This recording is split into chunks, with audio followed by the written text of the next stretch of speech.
keturunan Ahlul Bait yang disucikan Allah itu yang seperti apa?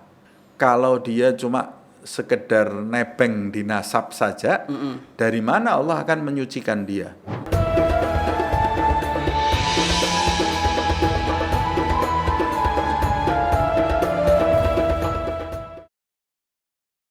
Kata segala ini kan bermakna sangat tajam ya, bermakna semuanya.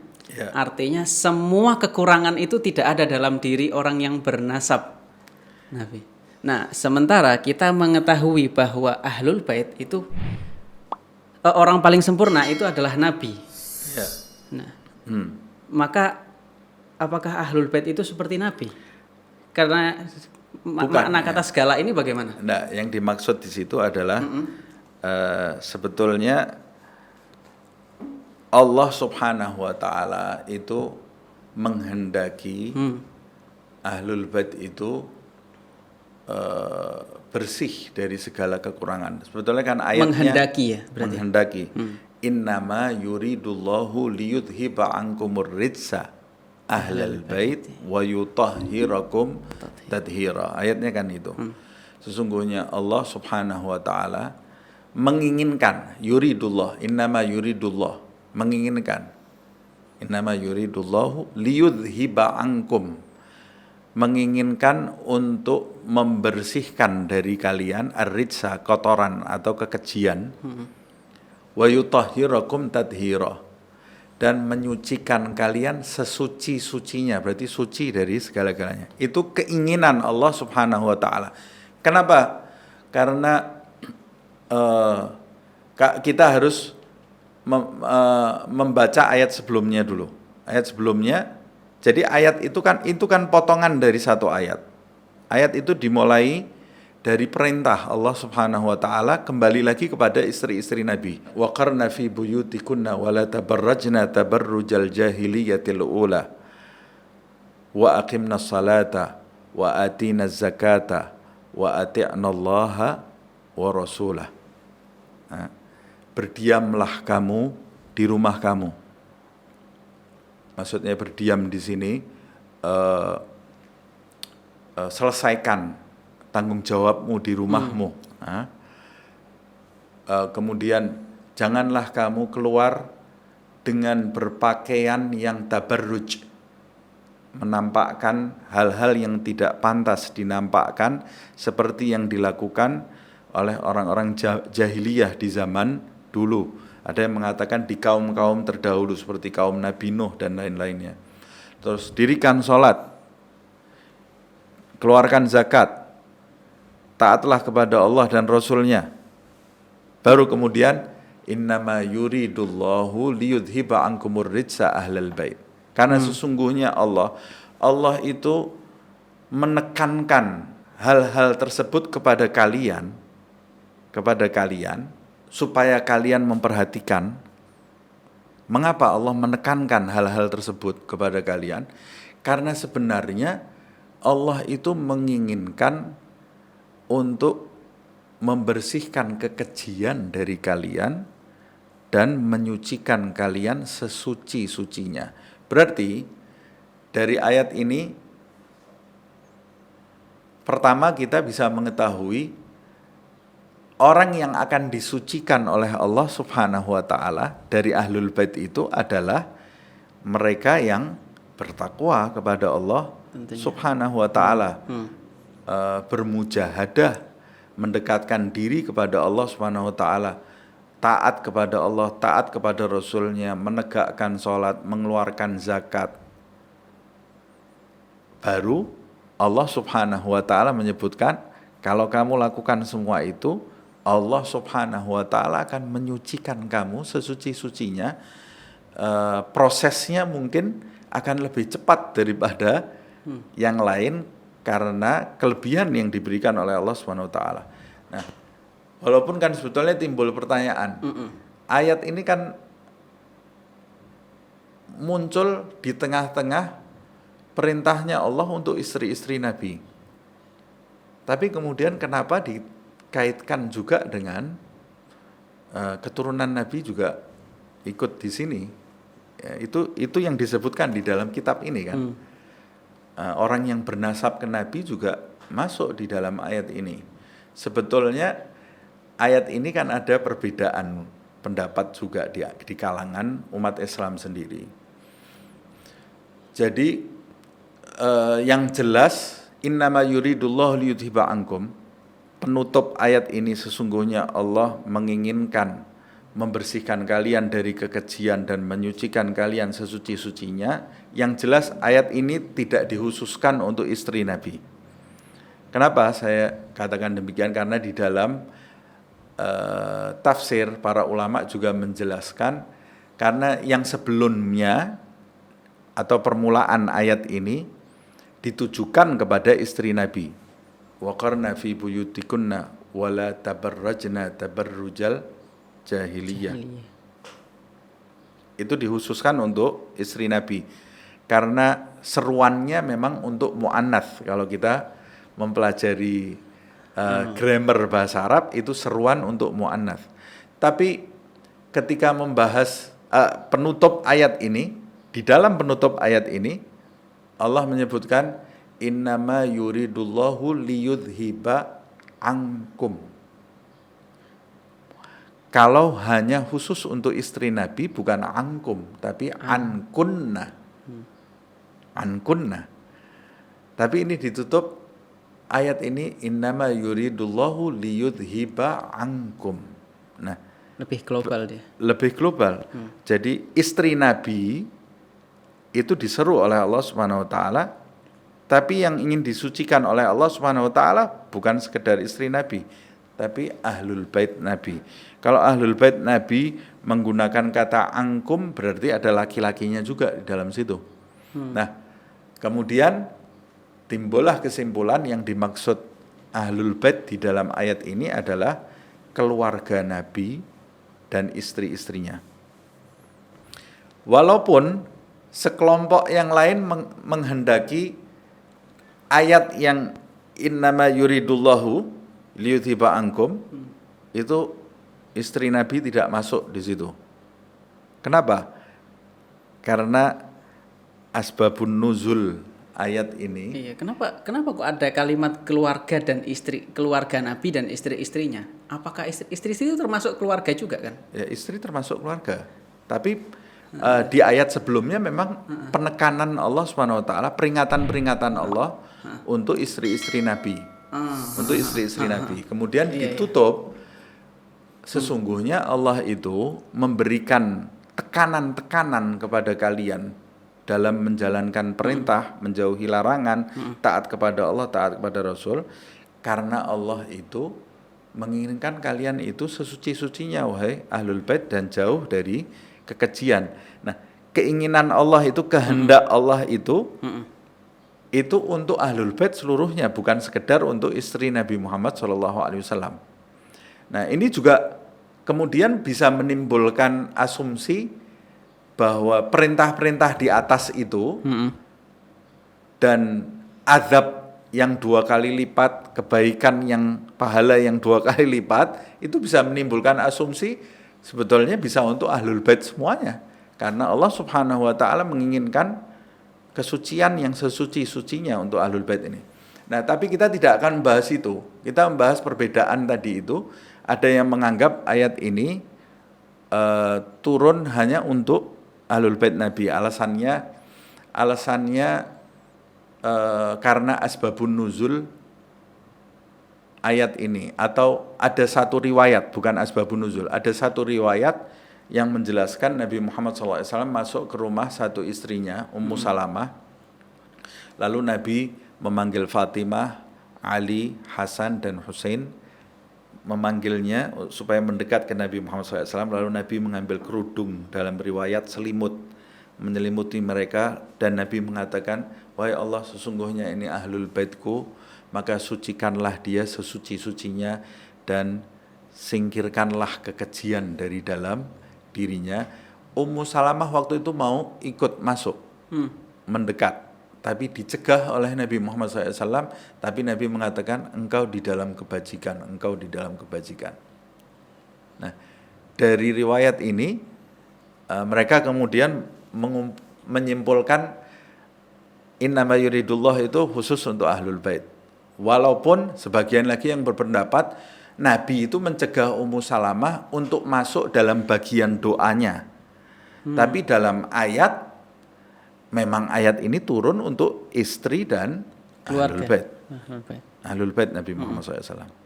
Nah, sedangkan Ahlus Sunnah wal Jamaah menjelaskan Ahlul Bait itu siapa? Nah, ada perbedaan juga di antara Ahlus Sunnah wal Jamaah. Tapi sebagian termasuk habaib kita, maksudnya sebagian termasuk yang diyakini oleh para habib ini ya. Ya, tapi perbedaan dari Ahlus Sunnah itu bukan menyatakan bahwa Ahlul Bait itu juga termasuk yang bukan keluarga Nabi juga begitu? Apa? Enggak. Maksud saya gini, Ahlus Sunnah itu memiliki perbedaan dalam penafsiran atau bagaimana? Mengkategorikan siapa saja yang termasuk Ahlul Bait. Oh, dari Imam Syafi'i, gitu. Imam Syafi'i, Imam Malik, Abu Hanifah saja sudah ada perbedaan. Banu Hashim menurut Imam Malik dan Abu Hanifah. Imam Syafi'i mengatakan Abdul Muttalib juga termasuk Ahlul Bait. Yang diharamkan harta zakat untuk mereka. Sedangkan di dalam kitab ini atau keyakinan para habib gitu ya, mereka meyakini dan Ahlus Sunnah wal Jamaah meyakini Ahlul Bait itu adalah semua Ahlul Bait itu adalah Banu Hashim, termasuk Ahlul Kisah yang diselimuti oleh Nabi Muhammad SAW dan keturunan Fatimah Zahra. Keturunan Fatimah Zahra yang dikenal sebagai keturunan Nabi Muhammad SAW. Itu termasuk di dalam bagian Ahlul Bait di dalam ayat ini. Oh ya, menurut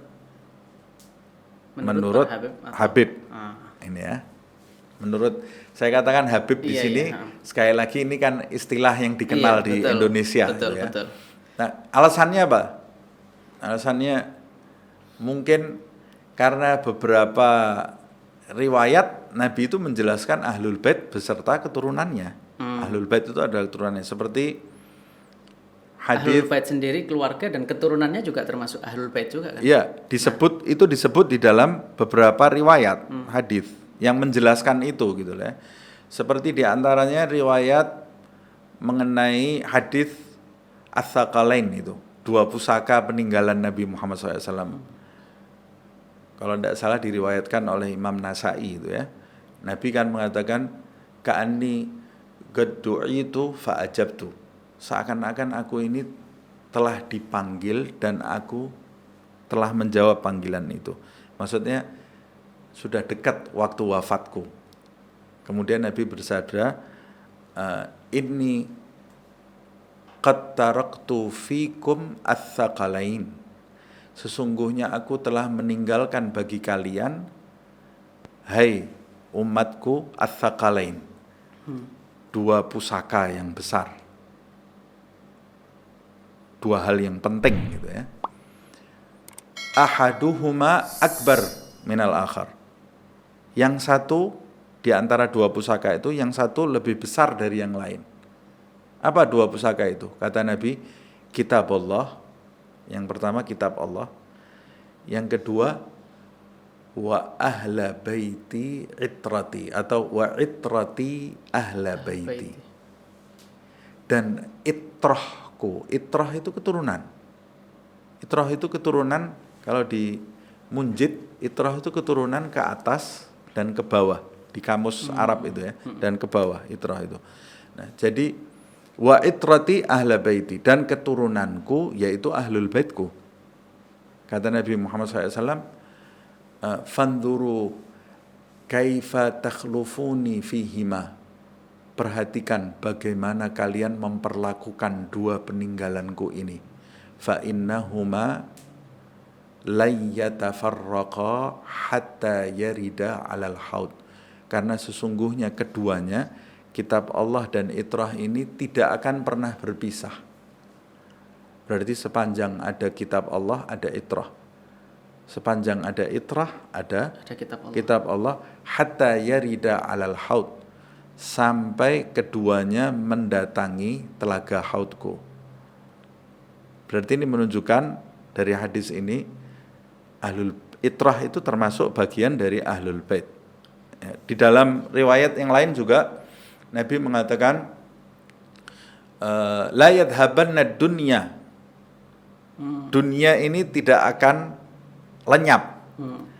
Hatta yamlikal araba rajulun min ahli baiti.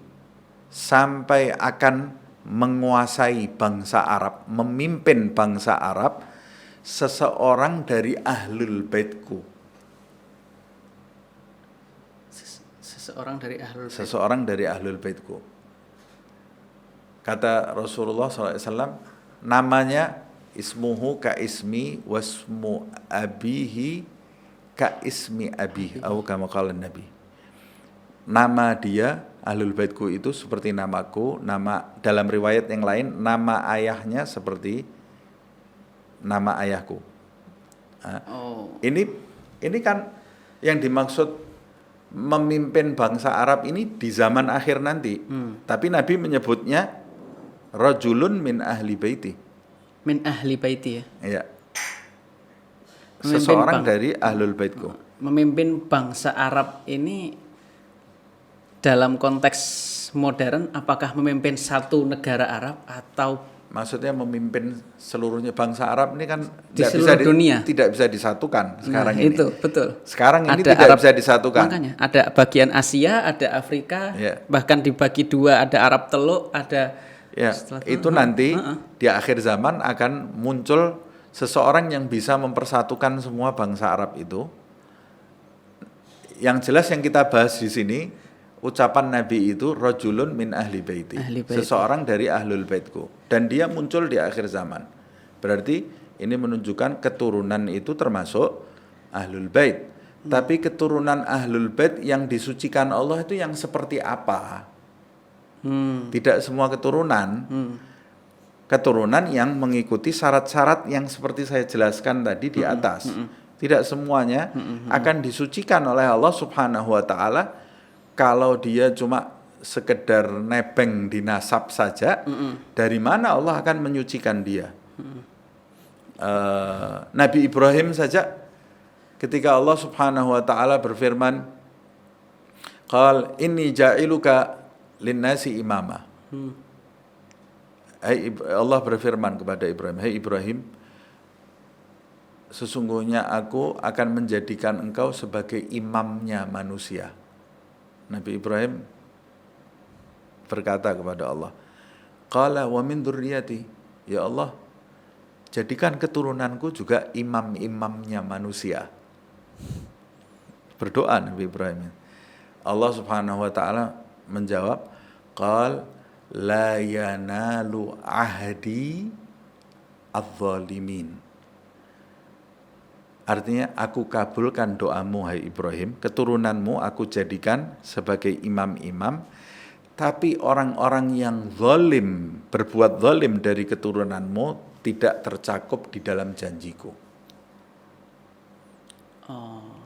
Tidak tercakup di dalam janjiku. Ya, sebagaimana tadi yang antum jelaskan di awal, sebenarnya kita bukan disucikan dari segala kekurangan itu dari awal, tapi hendaknya hendaknya melakukan tanggung jawabnya sehingga Allah bisa memberikannya karunia untuk terhindar dari segala kekurangan. Betul. Jadi Allah itu secara tidak langsung menjelaskan kenikmatan ini sangat besar dan tanggung jawabmu sangat besar. Iya. Jadi harusnya kamu ini bisa jadi panutan gitu ya. Betul. Kalau mau kita analogikan ketika kita melamar pada satu lembaga, melamar pada 4 lembaga ini, dan keempat-empatnya ini menerima kita. Nah, sisanya kan apakah kita mau lanjut atau enggak, gitu. Betul. Seperti itu ya. Jadi kita seperti diberi kesempatan, apakah kita mau menggunakan kesempatan itu. Dan ini keturunan-keturunan Nabi ini mereka mengatakan, kita ini tidak akan disentuh api neraka. Mereka mengatakan, lan tamassana naru illa ayyaman ma'dudah. Kalaupun kami disiksa, disiksanya cuma berapa hari saja, sebentar.